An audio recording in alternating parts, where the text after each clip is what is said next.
Allu Arjun ടോളിവുഡിന്റെ icon star, ആരാധകരുടെ സ്വന്തം ഭണ്ണി. അല്ലു അർജുൻ സിനിമയിലെത്തിയിട്ട് 20 വർഷങ്ങൾ തികയുകയാണ്. ഇന്ന് നമ്മുടെ പ്രിയപ്പെട്ട ഐക്കൺ സ്റ്റാർ രാജ്യത്തെ ഏറ്റവും വലിയ താരങ്ങളിൽ ഒരാളായി മാറിക്കഴിഞ്ഞു. അതും വിശ്രമമില്ലാത്ത കഠിനാധ്വാനത്തിന്റെ ഫലം മാത്രമാണ്. അദ്ദേഹം സിനിമ ഇൻഡസ്ട്രിക്ക് സമ്മാനിച്ച ബ്ലോക്ക് ബസ്റ്റർ ഹിറ്റുകളിൽ മറക്കാനാവാത്ത കഥാപാത്രങ്ങളും ഏറെയുണ്ട്. ആത്മസമർപ്പണം, അഭിനയ ചാരുത, മെയ്വഴക്കം, ഒപ്പം ജീവിതത്തിൽ സിനിമയ്ക്ക് അദ്ദേഹം നൽകുന്ന പ്രാധാന്യവുമൊക്കെയാണ് അദ്ദേഹത്തെ ഇന്ത്യൻ സിനിമയിലെ നായകന്മാരിൽ പ്രമുഖ നിരയിലേക്ക് എത്തിച്ചത്. സിനിമാ ലോകത്ത് ബാലതാരമായി എത്തിയെങ്കിലും ആര്യ എന്ന ചിത്രത്തിലൂടെയാണ് അല്ലു അർജുൻ ശ്രദ്ധിക്കപ്പെടുന്നത്. പുഷ്പ 2 എന്ന സിനിമയിലൂടെ പാൻ ഇന്ത്യൻ ലെവലിൽ തന്നെ വമ്പൻ താരമായിരിക്കുകയാണ് അല്ലു അർജുൻ. 1800 കോടിക്ക് മുകളിലാണ് സിനിമ ആഗോളതലത്തിൽ നേടിയത്. പുഷ്പയ്ക്ക് ശേഷം അല്ലുവിന്റെ അടുത്ത ചിത്രത്തിനായി ആരാധകർ വലിയ പ്രതീക്ഷയോടെയാണ് കാത്തിരിക്കുന്നത്. അല്ലു അർജുന്റെ പേര് കേൾക്കുമ്പോൾ തന്നെ ആരാധകർക്ക് ആവേശമാണ്.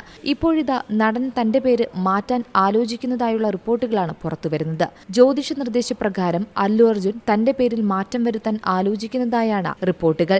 കരിയറിൽ കൂടുതൽ ഉന്നതിയിലേക്ക് എത്തുന്നതിനായി പേരിൽ UN എന്നീ അക്ഷരങ്ങൾ കൂടുതലായി ചേർക്കാൻ പദ്ധതിയിടുന്നതായാണ് റിപ്പോർട്ട്. എന്നാൽ ഇതുമായി ബന്ധപ്പെട്ട് ഔദ്യോഗിക സ്ഥിരീകരണമൊന്നും വന്നിട്ടില്ല. അതായത് പുഷ്പ 2 ചിത്രത്തിന്റെ റിലീസുമായി ബന്ധപ്പെട്ട് ഹൈദരാബാദ് സന്ധ്യ തിയേറ്ററിൽ നടന്ന തിക്കിലും തിരക്കിലും പെട്ട് ഒരു സ്ത്രീ മരിച്ചത് വലിയ വിവാദമായിരുന്നു.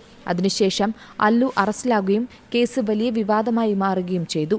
അതിനാൽ തന്നെ അറസ്റ്റടക്കം നേരിടേണ്ടി വന്ന അല്ലു അർജുൻ ജ്യോതിഷപ്രകാരം അല്ലു അർജുൻ തന്റെ പേര് മാറ്റാൻ ഒരുങ്ങുകയാണെന്നാണ് റിപ്പോർട്ടുകളിൽ പറയുന്നത്. ജ്യോതിഷ നിർദ്ദേശപ്രകാരം സഖ്യശാസ്ത്രവും മറ്റും പരിഗണിച്ചാണ് ഈ പേരുമാറ്റം ആലോചിക്കുന്നത്. എന്തായാലും തെലുങ്ക് സോഷ്യൽ മീഡിയയിൽ ഈ വാർത്ത വ്യാപകമായി പ്രചരിക്കുന്നുണ്ട്. അതേസമയം ഈ വിഷയത്തെക്കുറിച്ച് പരസ്യമായി പ്രതികരിച്ച് ആരും തന്നെ രംഗത്തെത്തിയില്ല. Entertainment desk, Zee Malayalam news. ഏറ്റവും പുതിയ വാർത്തകളും വിശേഷങ്ങളും വിരൽ തുമ്പിലറിയാൻ സീ മലയാളം ന്യൂസ് എല്ലാ ഡിജിറ്റൽ പ്ലാറ്റ്ഫോമുകളിലും ലഭ്യം.